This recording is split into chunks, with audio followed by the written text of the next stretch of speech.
ఇద్దరు వ్యక్తులు ఒకేసారి దైవ ప్రవక్త ముహమ్మద్ సల్లల్లాహు అలైహి వసల్లం సన్నిధికి వచ్చి ఇస్లాం స్వీకరించారు. తరువాత అందులో ఒక వ్యక్తి ఎక్కువగా ఆరాధనలు చేసేవారు. అల్లాహ్ మార్గంలో యుద్ధం చేస్తూ చేస్తూ ఆ వ్యక్తి వీర మరణం పొందారు. ఇక రెండో వ్యక్తి మొదటి వ్యక్తి కన్నా తక్కువగా ఆరాధనలు చేసేవారు. మొదటి వ్యక్తి మరణించిన 1 సంవత్సరం తర్వాత మరణించారు. తల్హా బిన్ ఉబైదుల్లాహ్ రదియల్లాహు తఆలా అన్హు ఇలా అన్నారు, ఈ రెండవ వ్యక్తి వీర మరణం పొందిన మొదటి వ్యక్తి కన్నా ముందుగా స్వర్గంలో ప్రవేశించడం నేను కలలో చూశాను. మరుసటి రోజు ఉదయం ఈ కలను నేను ప్రజల ముందు ప్రస్తావించగా వారు దీనిపై ఆశ్చర్యానికి లోనయ్యారు. దీని గురించి ప్రవక్త ముహమ్మద్ సల్లల్లాహు అలైహి వసల్లం కు చెప్పగా దైవ ప్రవక్త ముహమ్మద్ సల్లల్లాహు అలైహి వసల్లం ఇలా వివరించారు, ఆ రెండవ వ్యక్తి మొదటి వ్యక్తి మరణించాక సంవత్సరం పాటు బ్రతికి లేదా ఆ సంవత్సరంలో రంజాన్ మాసాన్ని పొందాడు. అతను ఉపవాసాలు పాటించారు, నమాజులు అదనంగా చదివారు. అందుకే వీరిద్దరి మధ్య స్వర్గంలో భూమి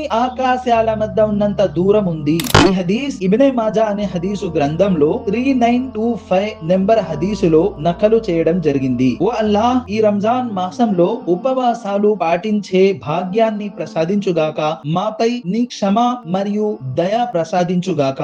ఆమీన్.